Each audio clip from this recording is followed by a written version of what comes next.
Ini adalah konten audio, jadi kalian bisa mendengarkan ini sambil beraktivitas tanpa perlu melihat videonya. Selamat mendengarkan.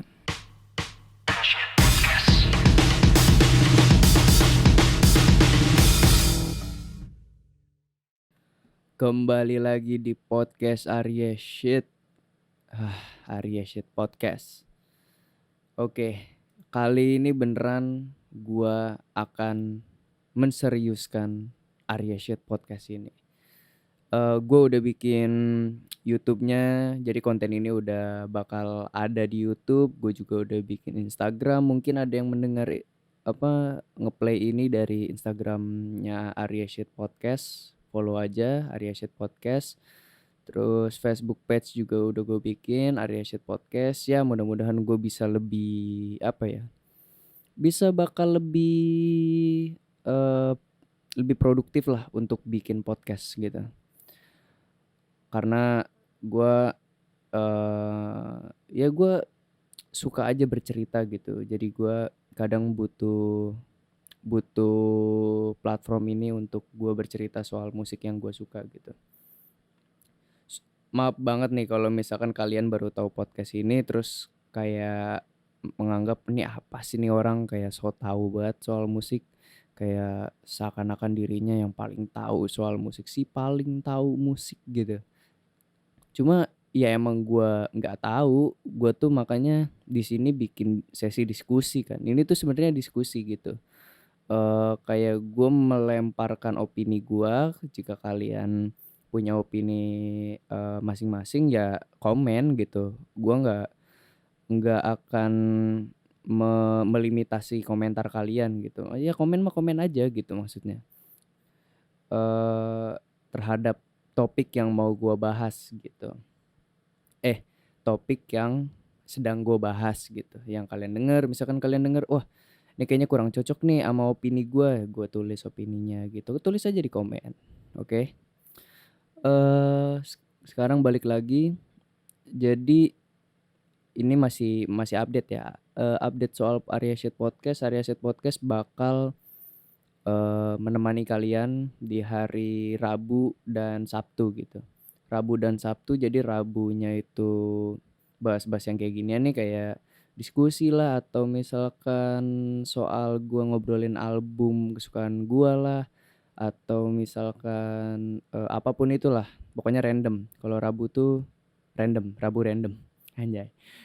Kalau Sabtu itu gua bakal ngasih kalian top lagu baru 10 ya, 10 top 10 lagu baru yang gua dengerin di pas rilis Jumat minggu itu gitu. Jadi Jumat kan biasanya orang-orang pada rilis Jumat tuh. Nah, Jumat gue dengerin, Sabtunya bakal gue pilih 10 lagu pilihan gue, terus gue bakal review ke kalian apa yang gue suka dari lagu ini dan bagaimana tanggapan gue soal lagu tersebut gitu.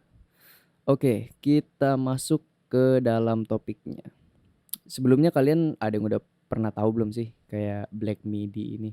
Gue juga baru tahu Black Midi, baru banget ya, gue baru banget tahu Black Midi itu di tahun ini karena mereka waktu itu ngeluarin album mereka yang Hellfire, dan yang dimana itu album yang bikin gue jatuh cinta kepada Black Midi. Jadi gue beneran kayak seminggu Hellfire rilis gitu, kalau nggak salah seminggu Hellfire rilis, gue langsung udah kayak langsung kedengeran di kuping gue soal Black Midi gitu. Kayak ini album sebagus apa sih emang gitu. Akhirnya gue coba untuk denger, dan ternyata wah gokil, gokil abis. Oke, nanti akan gue jelaskan. Sebelum ke sana kita akan membahas siapa ini Black Midi. Black Midi itu adalah rock band rock lah, band rock asal Inggris. Dia asal London. eh di Dibikin tuh tahun 2017. Dengan formasi di yang nyanyinya namanya Geordie Grip. si tulisannya Geordie Greep, Geordie Grip. Itu dia vokal sama gitaris juga. Ada juga Cameron Picton di vokal, bass gitar sama synth. Ada Matt Kwasniewski atau disebut Kelvin, itu di vokal sama gitar. Dan ada Morgan Simpson di drum. Gue baru tahu nih si Morgan Simpson drum, karena di album Hellfire nanti bakal gue jelasin masalah drum tuh, wah gokil. The band is currently a trio consisting of Grip, Picton. Jadi dia dulunya bertiga doang, Grip, si Picton sama si Simpson. Cuma masuk Seth Evans sama Kaidi Akinbi di saxophone. Si Seth Evans di keyboard ya tadi. Seth Evans di keyboard, Kaidi Akinbi di saxophone. Dan dia baru baru bisa live performance tuh di tahun 2020-an. Makanya gue baru denger, karena emang mereka baru juga gitu, baru muncul lah di permukaan. Genre Black Midi, nama Black Midi sendiri ini tuh berasal dari genre yang ada di Jepang yang namanya Black Midi gitu. Cuma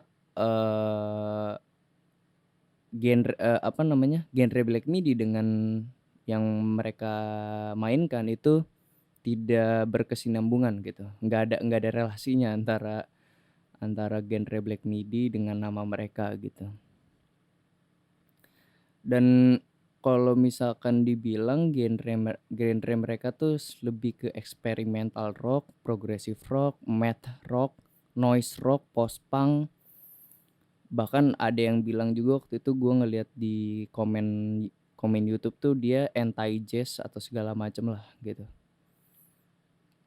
Mereka rilis album pertama mereka itu judulnya BM di 2018. Jadi kayak baru banget ini gitu, maksudnya baru banget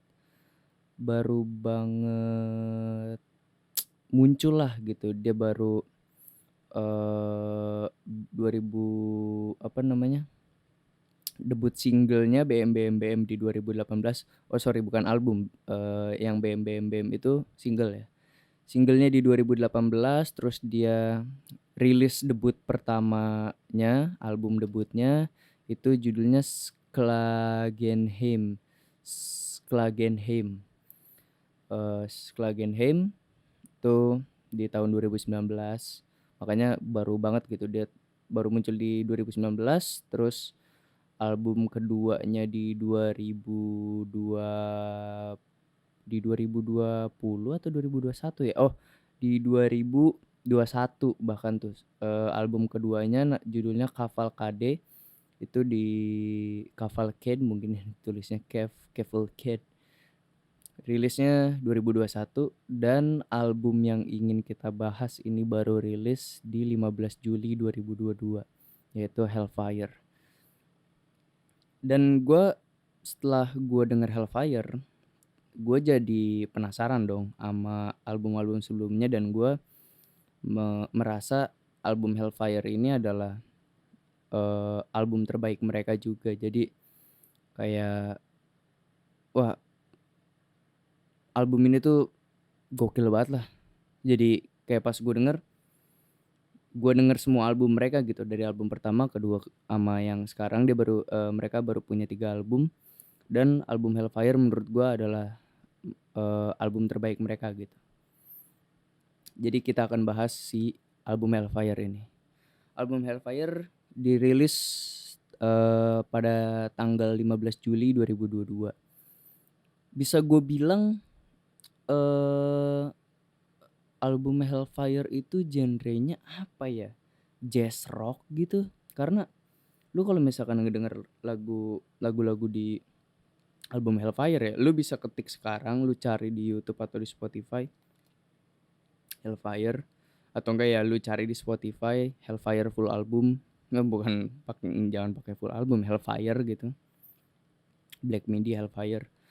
lu dengerin dari awal sampai akhir dan mungkin ada beberapa orang yang nggak suka kalau kuping bisa dibilang kalau misalkan masih kayak belum terbiasa untuk mendengar lagu yang eksperimental, mungkin akan kayak agak aneh gitu, kok ini kayak gini, cuma menurut gua, album ini sangat sangat sangat bagus. Menurut gue ini 10/10 sih, menurut gue ya. Jadi kalau kalian punya tanggapan lain, silakan komen di bawah.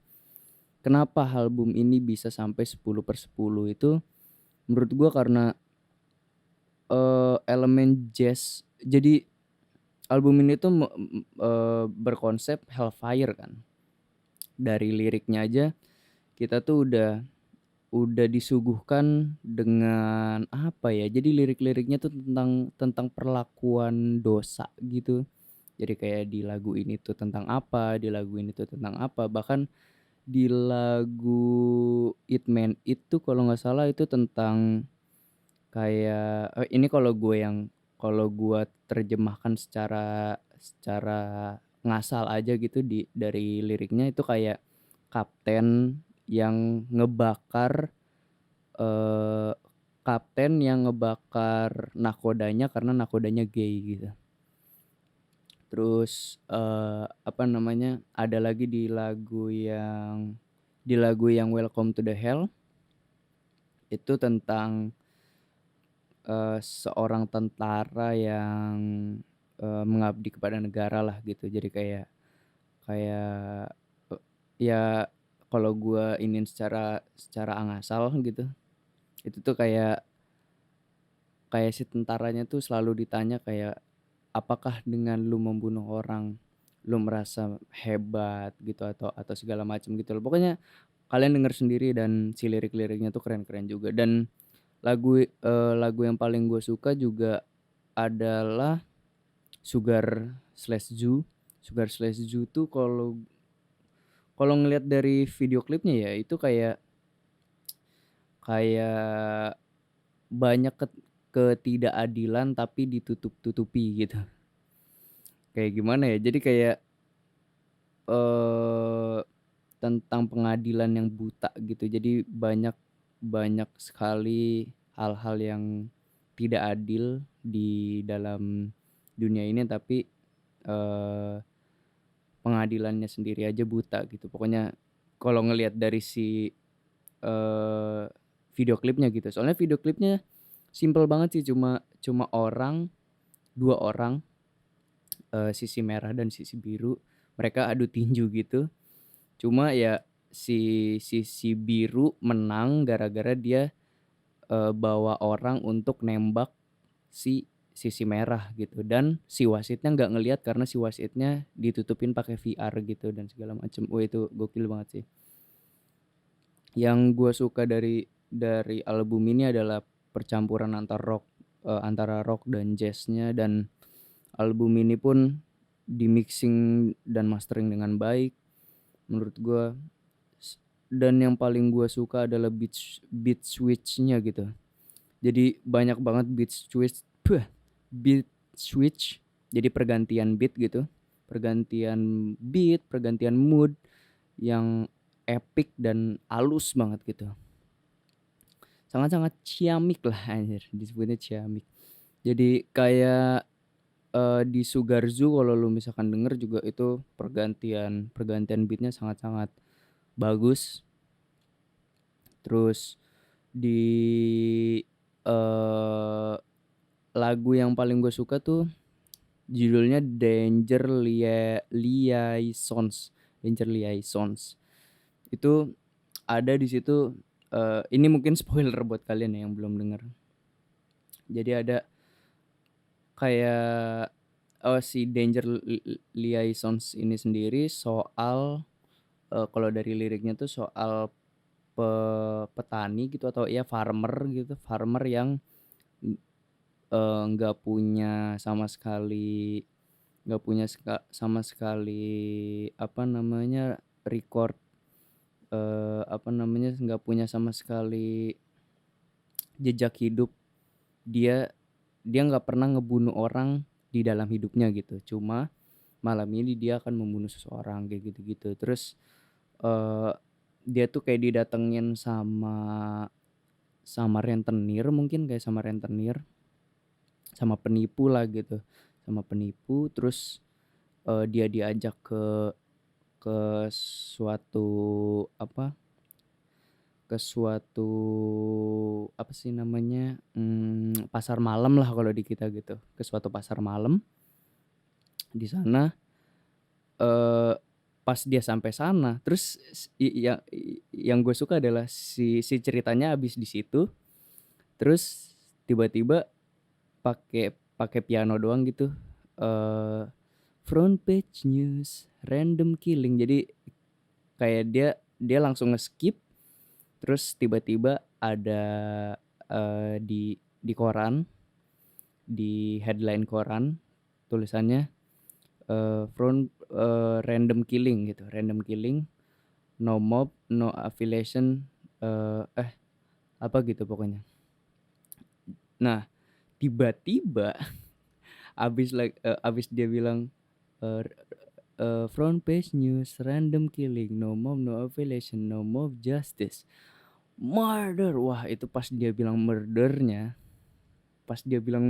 itu gue merinding serius. Sampai sekarang pun gue kalau misalkan denger itu setiap setiap bagian murdernya gue merinding.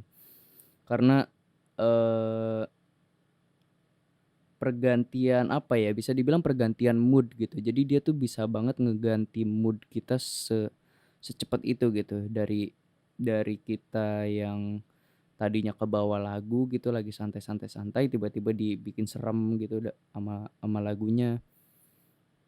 Apalagi di lagu 27 Question, 27 Question itu anjir lah, si Happy Happy Jazz-nya kerasa banget. Kayak lu nggak akan berasa kalau ini awalnya tuh rock gitu anjir.